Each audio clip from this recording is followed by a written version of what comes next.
ఒక ప్రభుత్వ ఉద్యోగి కానీ విధులు మాత్రం ఇంకో మహిళ చేస్తుంది. ఇది సినిమా కథ కాదు. పాలమూరు జిల్లా జడ్చర్లలో వెలుగులోకి వచ్చిన సంచలన ఆరోపణ. అసలు 9 సంవత్సరాలుగా అంగన్వాడీ కేంద్రంలో నిజంగా ఎవరు విధులు నిర్వర్తిస్తున్నారు? అధికారులు ఎందుకు గుర్తించలేకపోయారు?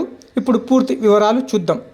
పాలమూరు జిల్లా జడ్చర్ల మున్సిపాలిటీ పరిధిలోని నాగసాల అంగన్వాడీ కేంద్రంలో సంచలన ఆరోపణలు వెలుగులోకి వచ్చాయి. స్థానికుల ఆరోపణల ప్రకారం అంగన్వాడీ టీచర్గా నియమితులైన జ్యోతిలక్ష్మి తన స్థానంలో మరో మహిళతో 9 సంవత్సరాలుగా విధులు చేయిస్తున్నట్లు చెబుతున్నారు. ఈ కేంద్రానికి ప్రతిరోజు సుమారు 20 మంది చిన్నారులు వస్తుండగా గర్భిణీలు, బాలింతలకు అందాల్సిన పోషకాల పంపిణీ కూడా ఇక్కడి నుంచే జరుగుతుంది. అయితే అసలు టీచర్ స్థానంలో వేరే వ్యక్తిని పనిచేస్తున్నారని స్థానికులు ప్రశ్నిస్తున్నారు. ఈ ఆరోపణలపై సంబంధిత టీచర్ వివిధ కారణాలు చెప్తూ సమాధానం ఇచ్చేందుకు ప్రయత్నిస్తున్నట్లు చెప్తారు. 9 సంవత్సరాలుగా అధికారులు తనిఖీలు చేయలేదా? హాజరు రిజిస్టర్ ఎందుకు నిర్వహించారు? స్థానిక అధికారులు ఈ విషయం తెలియదా? తెలిసిన చర్యలు తీసుకోలేదా? ఈ వ్యవహారంపై పూర్తిస్థాయి విచారణ జరిగితే అసలు నిజాలు బయటపడే అవకాశం ఉంది. అంగన్వాడీలో డూప్లికేట్ టీచర్, 9 ఏళ్లుగా షాకింగ్ వ్యవహారం. ప్రభుత్వ టీచర్ ఇంట్లో డ్యూటీ మాత్రం మరో మహిళదా? జడ్చర్లలో సంచలనం. 9 ఏళ్లుగా అసలు టీచర్ ఎక్కడ? అంగన్వాడీలో భారీ మోసం, అధికారులకు తెలియదా? టీచర్ జీతం ఒకరికి, డ్యూటీలో ఇంకొకరా? నాగసాలలో కలకలం. మరి ఈ వార్త చూసిన తర్వాత ప్రభుత్వ అధికారులు ఎలా స్పందిస్తారు, ఎలాంటి చర్యలు తీసుకుంటారు? ఈ వార్తను పూర్తిగా చూడండి. మీ విలువైన కామెంట్ చేసేసి ఇంతకు ఒరిజినల్ టీచర్ది చేసింది తప్ప కరెక్టా మీరే ఫైనలైజ్ చేయండి. జేసీఎల్ న్యూస్ టీవీ, పాలమూరు పోరడు Jaipal signing off. Thank you. నా పేరు లావణ్య. లావణ్య, మీరు గవర్నమెంట్ అపాయింటెడా, ప్రైవేట్ అపాయింటెడా? గవర్నమెంట్ అంగన్వాడీ టీచర్ మీరేనా? ఇంకో టీచర్ వస్తుంది, ఇంకొక ఆమె వస్తుంది. ఇప్పుడు అంగన్వాడీ టీచర్ మీరేనా? ఇంకొక జ్యోతి టీచర్ వస్తుంది కానీ. నిజం చెప్పండి, ఎందుకంటే నేను కలెక్టరేట్లో కంప్లైంట్ ఇస్తా. ఇప్పుడు ఇంతకుముందు టీచర్ మీరే అని చెప్పుకున్నారు. ఓకే రైట్, నేను క్లారిటీ కోసం వెయిట్ చేసిన. సరే ఓకే, ఇప్పుడు ఏదైనా అరౌండ్ 10 అవుతుంది. అంగన్వాడీ మీరు టీచర్ మీరా ఎవరు? మీకు ఇక్కడ జాబ్ ఏంటి? టీచర్ ఇంకొక ఆమె ఉంది సార్. ఇక్కడ మీ జాబ్ ఏంటి? టీచర్ లాగానే. ఎలా ఎలా ఎలా? టీచర్ కొంచెం లేట్ వస్తుంది కదా, టీచర్ బదులు మేము టీచర్ అసలు రానే రాదని కంప్లైంట్ అమ్మా. లేదు సార్, వస్తుంది. ఇగో 10 వరకు వస్తుంది. ఎన్ని గంటలకు రావాలి? 9 వరకు వస్తుంది. 10కి వస్తుందా, 9కి వస్తుందా? 10కి డైలీ వస్తారు మేడం. డైలీ 10కి వస్తుంది. ఓకే, ఇక్కడ మిమ్మల్ని ఎవరు అసైన్ చేసిండ్రు? టీచరే, జ్యోతి టీచర్ ఉంది కదా సార్. అంగన్వాడీ టీచర్ జ్యోతి టీచరే. ఓకే, కాకపోతే ఆమె ప్లేస్ లో నేను చేస్తుంది ఇక్కడ. ఎందుకు? ఆమె రెగ్యులర్ గా రావట్లేదు అన్నట్టు నన్ను పట్టుకుంది. సరే, మీకేం రైట్ ఉంది చేయడానికి? నీ పొట్టగొట్టాలని నా ఉద్దేశం కాదు తల్లి. ఓకే, నీలాగా పేదోళ్ళకి ఇస్తే అయిపోతుంది కదా అని మా ఉద్దేశం, అవునా కదా? ఇప్పుడు ఆమె రావట్లేదు. ఊర్లో 20-30 మందితో నేను వాయిస్ రికార్డింగ్ తీసుకొని వస్తున్నాను ఇప్పటిదాకా. ఓకే, మీరు అంగన్వాడీ టీచర్ కాదు, మిమ్మల్ని ఆమె పెట్టుకుంది. మీ సాలరీ ఎంతమ్మా? ఓకే, సరిపోతుందా సాలరీ మీకు?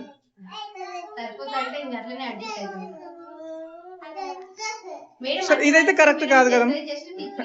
ఇదైతే కరెక్ట్ కాదు కదా. ఇప్పుడు మీరు అపాయింటెడ్ కాదు, టీచర్ వాళ్ళని టీచర్ చూసుకోవాలి. మీరేం చదువుకోరు తల్లి? ఇంటర్ చదువుకోరు. ఆమె చదువుకుంది, ఆమె డిగ్రీ బేస్ మీద వచ్చిందా ఇది? ఇంటర్ బేస్ మీద వచ్చిందా జాబ్ ఇది?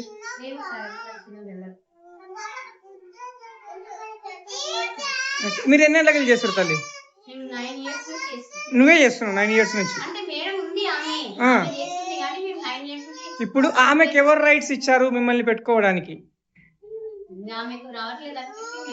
అంటే రావట్లేదంటే వస్తుంది మీటింగ్ లకు అన్ని అవి రాయడం మేడమే చేస్తుంది కానీ స్కూల్ పిల్లలను చూసుకోవడం నేను.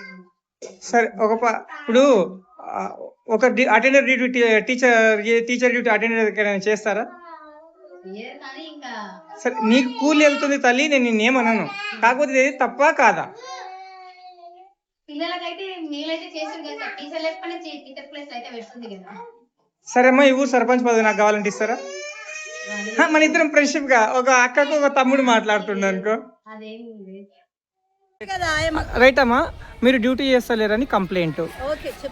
మీరు డ్యూటీ చేస్తలేరని మీ బదులు వేరే వాళ్ళని పెట్టుకున్నాను కంప్లైంట్. నిజమా అబద్ధమా? నేను నిజమా అబద్ధమా అని కాదు, 10 ఏళ్ళప్పటి నుంచి నాకు ఆయమ్మ లేకున్నది. నాకు వండి పెట్టడానికి ఇబ్బంది ఉందని నేను పెట్టుకున్నా. సరే, నాకు కాదా? ఇప్పుడు ఆయామ ఉంది కదమ్మా. నాకు ఎవరు క్వశ్చన్ వేయలేదు, 10 ఏళ్ళ నుంచి ఆయమ్మ లేదు. ఈ మొక్కటి చిన్న పిల్లలకి ఎట్లా సేవ చేస్తుంది అని అప్పుడు ఎవరు క్వశ్చన్ వేయలేదు. సరే ఇప్పుడు ఆయామ ఉంది కదా, ఆమె ఎందుకు? కరెక్టే, ఆయమ్మ ఉన్నా నాకు పిల్లలు ఎక్కువ ఉన్నారు. ఎంతమంది ఉన్నారు? మీటింగ్ 20 మంది పిల్లలు ఉన్నారు. లబ్ధిదారులు వచ్చి 38 మంది లబ్ధిదారులు ఉన్నారు. నేను నాకు హెల్ప్ కోసానికి కొద్దిగా పెట్టుకున్నా. నేను ఆమె చేయకున్నా నడుస్తుంది అని కాదు. ఇక్కడ రోడ్ ఉంది, ఈ రోడ్ ఉంది, ఇది ఉంది. నాకు కొంచెం చిన్న పిల్లలను చూసుకుంటుంది, నేను చెప్తున్నా ఆమె చూసుకుంటుంది. నేను నా ఇష్టానుసారంగా కొన్ని పైసలు ఇచ్చి పెట్టుకున్నా అంతే. అంటే మీ డ్యూటీ ఏమైతే చేయిస్తారు? ఏం చేయించడం అని కాదు, ఎస్ఐఆర్ ఉంది. అంత కావలసే పిల్లలకు మేము రైమ్స్ ప్రైవేట్ స్కూల్కు ధీటుగా చెప్తున్నాం. మేము ప్రైవేట్ స్కూల్కు ధీటుగా చెప్తున్నాం. ఇంత మంచిగా చేస్తుంటే కూడా ఒక్క ఆయన కోసానికి మీరు ఒక ఆయన కంప్లైంట్ కాదమ్మా. ఇప్పుడు ఒకరి డ్యూటీ ఒకరు చేయడం తప్పుగా తల్లి. ఒక డ్యూటీ ఒకరు చేయట్లేదు బాబు, నేనే చేస్తున్నా. కాకపోతే నాకు మీటింగ్లు ఉంటున్నాయి. ఇప్పుడు ఎస్ఐఆర్ మీటింగ్ కోసానికి నేను జడ్చలో పోవాల్సి వస్తుంది, ఒక ప్రాజెక్ట్ మీటింగ్ కని పోవాల్సి వస్తుంది, సెక్టార్ కని పోవాల్సి వస్తుంది. ఆ చిన్న పిల్లలు ఈ రోడ్డు దిక్కొస్తే ఇలాంటి ఆటో వాళ్ళు డియ్యడి ఉరికితే ఎవరు రెస్పాన్స్? ఆ చిన్న పిల్లలు ఎవరు తీసుకోవాలి? ఆయం ఉంటది కదమ్మా, ఆయం ఉంటది, వంటకానే ఉంటది. ఈమె ఏంది జనరల్ గా ఒక అంగన్వాడికి ఎంత స్టాఫ్ ఉంటారు? జనరల్ గా ఒక అంగన్వాడికి ఎంత మంది స్టాఫ్? అంగన్వాడికి ఇప్పుడు సెంటర్లో ఇప్పుడు తండాలు అయితే ఓ 10-15 మంది ఉన్న ఓ టీచర్ ఉంది. ఇప్పుడు నాకు లబ్ధిదారులు 28 మంది ఉన్నారు. ఇంకొక సెంటర్ పెట్టండి అంటే అమ్మ లేదు 1000 జనాభా ఉండాలంటారు. జనాభా చూస్తున్నారు కానీ పిల్లలను చూడట్లేదు. నాకు మినీ కావాలని కూడా అడిగిన, నాకు ఒక మినీ సెంటర్ ఇవ్వండి మేడం, లబ్ధిదారులు ఎక్కువ ఉన్నారు అంటే జ్యోతి అది ఏటట్లేదు, నువ్వు ఇంకా కొంచెం మందిని జనాభా చూపెట్ట అంటున్నారు. నాకేం పిల్లలు ఎక్కువ ఉన్నారు, జనాభా తక్కువ ఉంది, ఏం చేయాలా? అంటే ఇప్పుడు పిల్లలను గర్భిణీ మీరే చూసుకోవాలా? మరి అవును, మేమే పిల్లలు గర్భిణీ. ఒక్క నిమిషం ఆగుతా. గర్భిణీలు మేమే చూసుకోవాలా? టీహెచ్ఆర్ వాళ్ళు ఉన్నారు, ఈ ఫేస్ క్యాప్చర్ ఒకటి అయింది, ఉన్నాయి. ఇప్పుడు అంటే మీ ఒక్కరికైనా సమస్య, అంగన్వాడీ టీచర్లందరికీ ఇదే సమస్య అంటే కొందరికి లేదు, లబ్ధిదారులు తక్కువ ఉన్న వాళ్ళకైతే లేదు, ఎక్కువ ఉన్న వాళ్ళకైతే సమస్య నాన్న.